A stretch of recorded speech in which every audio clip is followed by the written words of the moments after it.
श्री नवनाथ कथासार अध्याय 9. अयोध्येतील प्रभू रामचंद्र व सूर्यदेवाच्या भेटीनंतर मच्छिंद्राने लगेचच पाशुपत राजाचा निरोप घेऊन पुढच्या तीर्थयात्रेसाठी तो रवाना झाला. मथुरा, माया, काशी, कांची, अवंतिका, जगन्नाथपुरी व द्वारका या प्रसिद्ध सप्तपुरींची यात्रा त्यानंतर त्याने पूर्ण केली. सप्तपुरीच्या यात्रेनंतर तो वंग देशात गेला. वंग देशातील अनेक गावांना भेटी देत देत तो चंद्रगिरी या गावात आला. तो भिक्षा मागत मागत एका घरासमोर आला. तो परिसर त्याला अनोळखीचा वाटू लागला. तेव्हा त्याला 12 वर्षापूर्वी आपण येथे येऊन गेल्याचे आठवले. त्याला तेव्हाची एक घटनाही लगेच आठवली. त्याच अंगणात तो आज होता. त्याने अलक निरंजनची गर्जना करून माई भिक्षा वाडा हो अशी साद घातली. अंगणात जोगी आल्याचे गृहिणीला त्या साधेवरून समजले. लगेच ती भिक्षेचे धान्य घेऊन बाहेर आली. तिला पाहताच मच्छिंद्राने लगेच ओळखले. मच्छिंद्राला तिचे व तिच्या नवऱ्याचे नाव माहीत असूनही त्याने त्या बाईला नाव जात आदींबाबत माहिती विचारली. तेव्हा तिने आम्ही गौड ब्राह्मण आहोत. माझ्या पतीचे नाव सर्वोदयपाल आणि माझे नाव सरस्वती आहे असे सांगितले. तेव्हा त्याने तुमच्या मुलाला बोलवा, तो कुठे दिसत नाही असे तिला विचारले. तेव्हा ती म्हणाली माझे नशीब फुटके आहे. पुत्रमुख पाहणे माझ्या नशिबातच नव्हते. तुम्ही नका उगाच ते दुःख पुन्हा सांगायला भाग पाडू. तक्षणी मच्छिंद्रनाथ म्हणाले तू खोटं बोलत आहेस. पुत्र नाही असं होणं शक्यच नाही. मी 12 वर्षांपूर्वी मंत्रून दिलेले भस्म तू खाल्ले होते की नव्हते? ते खाल्ले असल्यास पुत्रप्राप्ती होणारच. माझे शब्द खोटे ठरणार नाहीत. त्याचे बोलणे ऐकून बाईला 12 वर्षांपूर्वीची घटना स्पष्टपणे आठवली. ती घाबरली. तिचा नवराही घरात नव्हता. तिच्या हातातले भिक्षेचे रिकामे पात्र थरथरू लागले. ती थरथर कापू लागली. भीतीने तिच्या सर्वांगाला घाम फुटला. तिची ही अवस्था होण्याचे कारण मच्छिंद्राने ओळखले. तो त्या बाईला समजावण्याच्या सुरात म्हणाला माते, तुझ्या हातात मी भस्म म्हणून काही साधी राख दिलेली नव्हती. ते मंतरलेले भस्म म्हणजे संजीविनी होती. तू घाबरलेली आहेस यावरून ते भस्म तू खाल्लेले दिसत नाहीस. काय केले तू त्या भस्माचे खरं खरं सांग. मच्छिंद्राच्या बोलण्याने सरस्वती शांत झाली. ती म्हणाली स्वामीजी मला माफ करा. मी तुमचा खूप मोठा अपमान केला आहे. मी तुमच्या पुढे पदर पसरते. मला क्षमा करा. शेजार पाजारच्या बायकांनी नको नको ते सांगितल्यामुळे मी आपल्यावर संशय घेतला.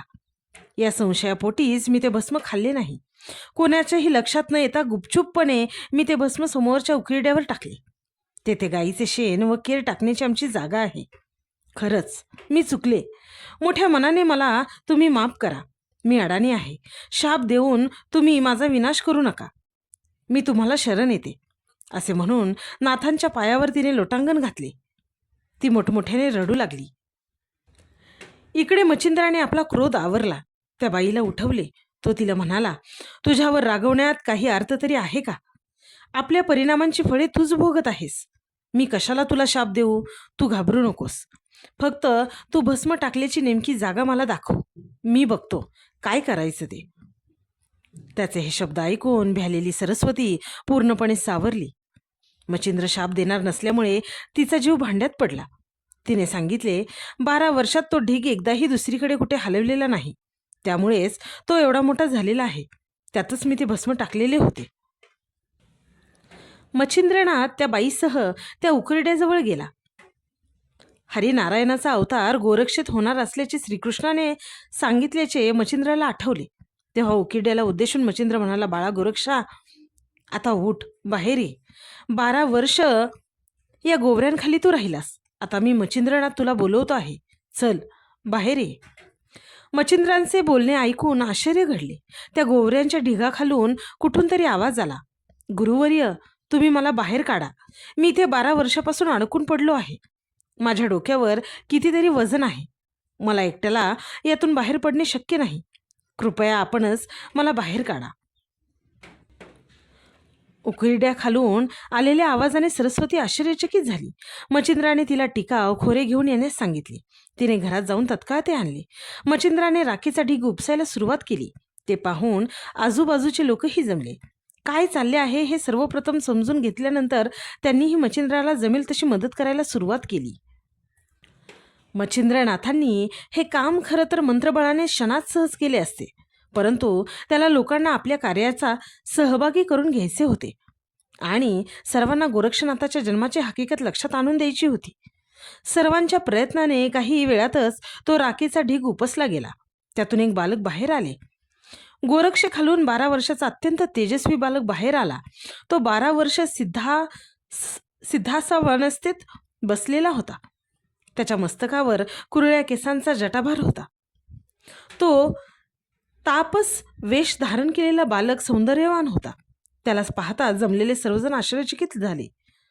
सरस्वती आपल्या कपाळावर हात मारून घेत आक्रोश करू लागली. आपल्या फुटक्या नशिबाचा, करंटेपणाचा ती उद्धार करू लागली.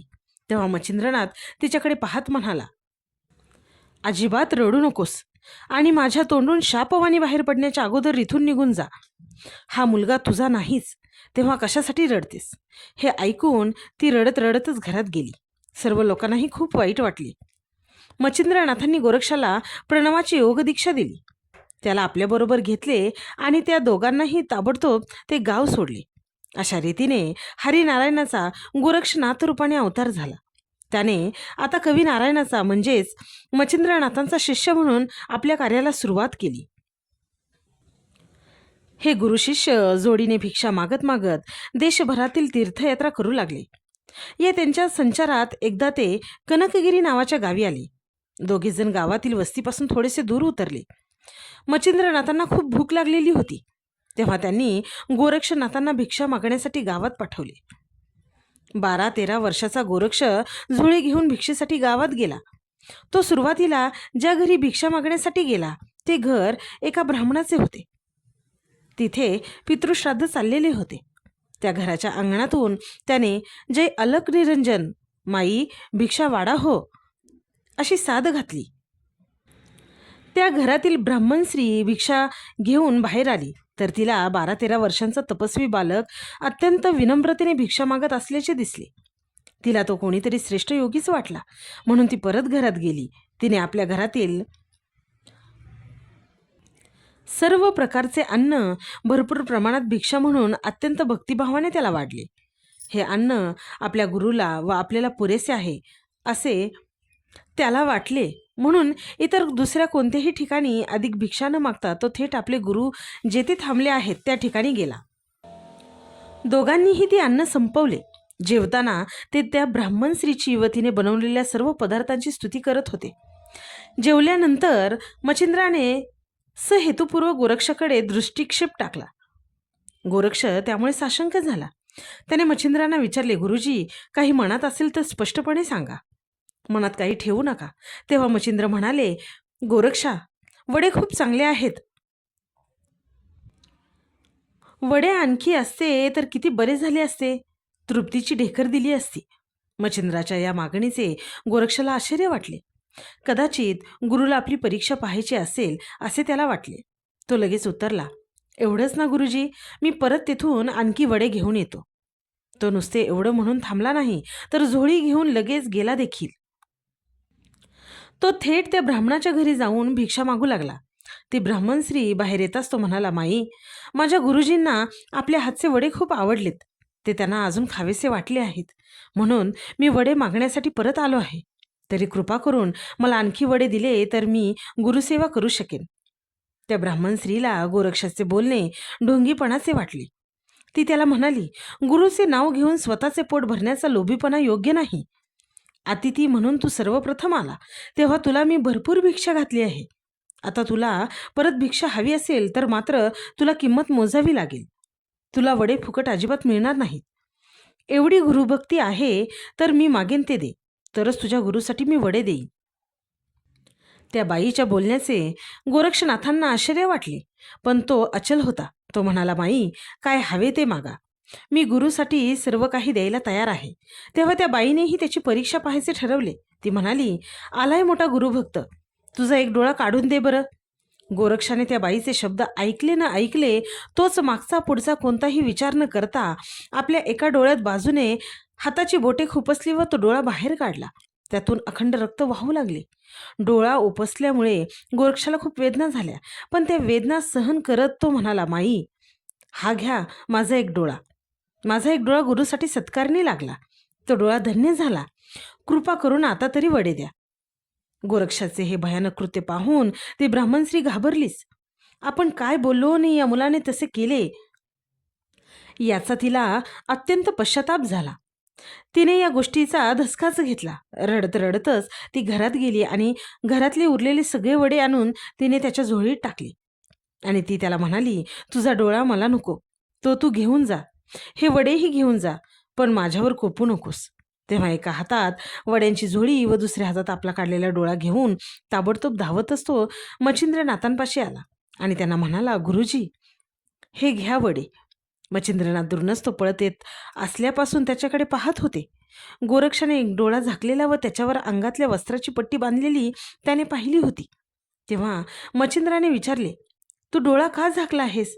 मच्छिंद्राच्या या नको असलेल्या प्रश्नाला उत्तर देणे गोरक्षाला क्रमप्राप्त होते. तो म्हणाला, काही नाही, थोडा ठणका लागला आहे, लाल झाला आहे, म्हणून तो मी बांधला आहे. तुम्ही काहीही काळजी करू नका. तुम्हाला वडे हवे होते ना, त्या बाईकडून मी परत वडे आणले आहेत, आपण ते खाऊन घ्या. एवढे सांगून गोरक्षाने आपले तोंड विरुद्ध दिशेला वळवले व तो मच्छिंद्रापासून दूर जाऊ लागला. मच्छिंद्राला शंका आली, म्हणून तो वडे खाणार नाही. म्हणाला, अगोदर तुझा डोळा मला दाखव, त्याशिवाय मी अजिबात वडे खाणार नाही. ज्या वड्यांसाठी आपण एवढा उपद्व्याप केला, ते वडे जर गुरुजी खाणार नसतील तर काय उपयोग? असा विचार गोरक्षनाथाने करून डोळ्यावरचा आपला हात बाजूला केला. डोळ्यांवरची पट्टी सोडली तेव्हा मच्छिंद्राला आता नुसतीच रक्ताळलेली खोबण दिसली. मच्छिंद्राला क्षणभर वाईट वाटले. असं कसं झालं, तू काय केलंस, असे प्रश्न विचारत त्याने गोरक्षाला आपल्या मिठीत घेऊन थोपटले.